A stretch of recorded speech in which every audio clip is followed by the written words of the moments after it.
Hello again everyone, and today I'm very pleased to be testing a brand new lens from Sigma, the 100 to 400mm f5 to 6.3 DG/DN OS-C for contemporary. It's a full-frame, long telephoto zoom lens, newly designed for mirrorless cameras, and when it comes out, it's going to be available for Sony E-mount and L-mount Alliance cameras, and who knows, maybe it'll make its way onto Canon RF and Nikon Z mounts one day too.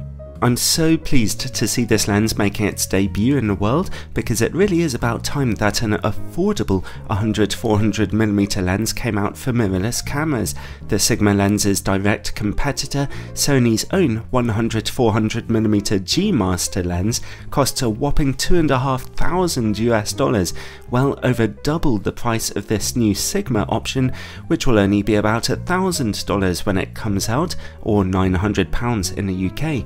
That's going to make this lens a very tempting option for landscape photographers, wildlife photographers and bird watchers. 400mm really is the minimum you realistically need for decent bird photography. The lens's maximum aperture of f5 to 6.3 is hardly letting in a lot of light, but an aperture much brighter than that would have made the lens physically much bigger and prohibitively expensive. Well, that's just the laws of physics for you. Sigma stressed that this is not simply their original 100-400mm lens for digital SLRs with a built-in adapter. This new lens's optics are entirely redesigned and a little more complex than before, and its autofocus system has been newly and specially designed for mirrorless cameras, which is exciting to hear. Perhaps the lens will perform even better than the original version for digital SLRs, which was actually an impressively sharp lens in itself. I'd like to thank Sigma for letting me borrow this lens for 2 weeks for testing, although as usual this is a totally independent review. I'll be looking at both its strengths and its weaknesses. The copy of this lens that you see is actually a pre-production one. Sigma tell me that they will have tweaked and improved the autofocus and image stabilization systems of the final production versions, although this lens's optics are fully in place, meaning that the test results you'll see in a minute represent what you will be buying on the market today. But let's take a look at its build quality first. The lens is a similar size to the version for digital SLR cameras, which is what you'd expect. A 400mm lens will always have to be fairly large, unless it has diffractive optics. Still, it's not too enormous and it has a few little improvements from the older version. The lens's body is mostly made of plastic, although the mount and the rear section are metallic, and the mount has a slight weather sealing gasket to help keep out dust and moisture. There's a space inside the mount which allows the use of teleconverters, and Sigma have a new 1.4x and 2x converters coming out very soon to go with it. Close to the mount you can see a space for an optional tripod mount, which will be available separately. However, for those who don't choose to get the tripod mount, the lens comes with a nicely designed rubber band to go around the mounting indent, which serves to give you a firmer grip on the lens, while simultaneously looking quite cool. I love that idea. Next comes the focus ring. Unlike the version for digital SLR cameras, this one is electronically coupled to your lens's autofocus stepping motor, rather than being mechanically geared into an ultrasonic focus system. It's made of plastic and works very smoothly and responsively with the focus motor, so that's another thumbs up. Sigma are bringing out a USB dock for the L-mount version of the lens, which will allow you to adjust the speed of that manual focus ring. When you are changing focus, the lens exhibits almost no focus breathing, as you can see here, and that's good news for video makers, and it also means you're not getting short-changed when shooting smaller subjects. Now, the autofocus system, let's talk about that for a minute. It's averagely fast, silent in use, and quite accurate too. Sigma have swapped the digital SLR lens's ultrasonic motor for a stepping motor here, and that's a much more appropriate system on mirrorless cameras, I think, and makes it much more efficient for autofocusing while shooting video. Honestly, considering that this lens was a pre-production copy, I was actually really impressed with the autofocus overall. In my experience in getting pictures of birds, it was actually far more reliable than the Sony 70-300mm lens which I tested a while ago, despite the Sigma lens being a third-party option with a slightly darker aperture. The lens did miss focus just occasionally, but on the whole, I found its autofocus to be really dependable. The camera's eye autofocus feature worked fine on it too. This lens has its own built-in image stabilization system, and that is the right design decision from Sigma because your camera's in-body image stabilization is not so effective at very long focal lengths.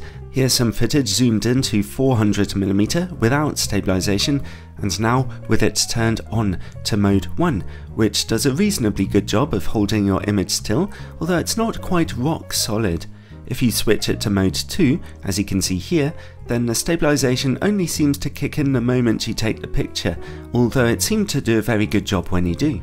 The lens's zoom ring is broad and rubberized and turns reasonably smoothly, again useful for video work. If you're feeling particularly impatient, then you can actually grab the front of the lens and just push or pull the zoom into position. It's designed to happily tolerate that kind of use. The lens's filter thread size is 67mm and it comes with a nicely designed hood and one of Sigma's excellent padded cases. The lens also has a customizable AFL button on the side, useful for some people. Overall, top marks for build quality here. You really couldn't ask for much more, especially at this price point. It handles well, the image stabilization is quite good, but most important of all, the lens's autofocus was fairly accurate, at least most of the time. Honestly, that's the number one thing I care about in a lens like this. I certainly never had trouble getting the birds in my garden in focus. Anyway, now it's time to look at image quality. I'll start by testing it on a Sony a7R II with its full-frame 42MP sensor. We'll start at 100mm. At the maximum aperture of f5, I'm glad to say we see excellent image quality straight away in the middle of the picture, lots of sharpness and contrast, and what's particularly impressive is that the corners look just as brilliant. Nice. Down to f11, the picture quality stays this sharp. Let's zoom in halfway to 250mm. The maximum aperture here has darkened to f6.3. Happily though, the image quality remains as good as ever, staying brilliantly sharp from the middle of the image and over into the corners too. Again, the image stays impressively sharp down to f11 or even f16, so that's another great result. Okay, let's zoom all the way into 400mm. At f6.3, image quality in the middle is just a little softer than before, although really, this is still an impressive result on a 42MP camera. Resolution and contrast are still powering on to be pretty impressive. Corner image quality is, again, just a tiny bit softer, but still not bad at all. Stop down to f8 for a tiny improvement in contrast there across the whole image frame, and f11 manages to keep on looking as sharp as ever. Overall, the lens gives a great performance on full frame, particularly considering we're working on a 42MP camera sensor, which is hardly an easy ride. It means that you'll be able to crop your images to get even closer to your subject quite comfortably, and I imagine it's sharp enough to use teleconverters with too, well, at least of the 1.4x variety. Alright, let's test it on an APS-C camera, my little 24MP Sony a5100. At 100mm and f5, the lens remains brilliantly sharp in the middle of your images with plenty of contrast. The corners look a bit softer, but not too bad. However, stop down to f8 and we see a lot more sharpness there too, and the image stays this sharp down to f11, so that's a good start. Let's zoom in halfway to 250mm. At f6.3, if anything, the middle of the image looks sharper than ever, with essentially perfect contrast and resolution on display. And the good news is that the corners look equally sharp. This is a highly impressive performance for any camera lens, let alone a telephoto zoom. Like before, the lens only begins to get a little softer if you stop down to f16 or so, but it's still usable even at that very dark aperture. Finally, let's zoom all the way into 400mm. At f6.3, the image quality looks a little softer than before in the middle, but it's still impressively sharp. It's not often that long telephoto lenses are this sharp on an APS-C camera. The corner image quality is definitely softer, but still fairly usable. Stop down to f8 for just a little more resolution in the corners, and also a touch of extra sharpness in the middle. Again, even stop down to f11, the lens remains very sharp.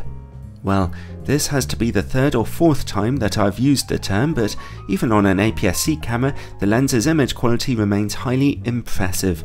Its images are dependably sharp, no matter what you do, really, so if you want some very long telephoto pictures, then mounting this lens onto an APS-C camera is a great option. Alright, let's move on and look at distortion and vignetting on a full-frame camera. These pictures are all taken with in-camera corrections turned off. At 100mm and f5, we see some noticeable vignetting and pincushion distortion.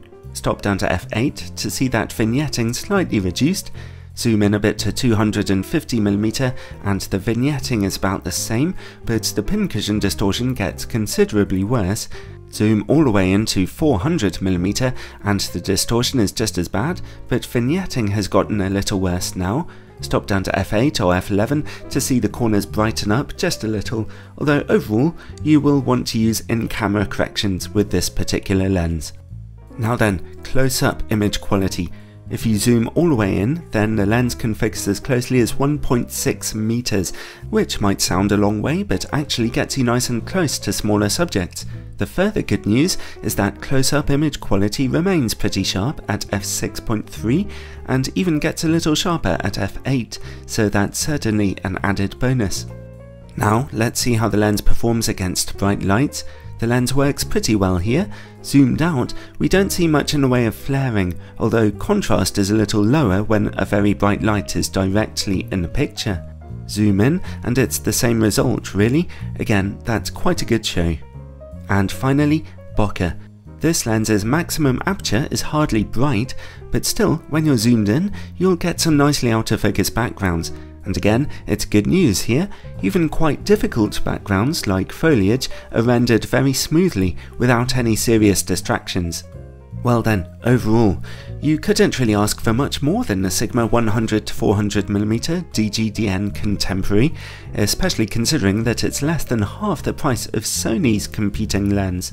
It's nicely made while still being relatively lightweight, with its autofocus and image stabilization being solid and reliable, but the most exciting thing is that it's so sharp, especially for a lens in this class at that price. From my tests, it actually seems to be sharper than the original version for digital SLR cameras, so it's great to see that Sigma are taking the opportunity here to redesign their lenses for mirrorless cameras. It really does have a huge amount to offer, and I do hope it makes its way onto Canon RF and Nikon Z mounts too. The market will be just as hungry for it there. But for now, Sony E-mount camera owners can be assured of an excellent lens at a very reasonable price here, and so it gets a rare, highly recommended from me.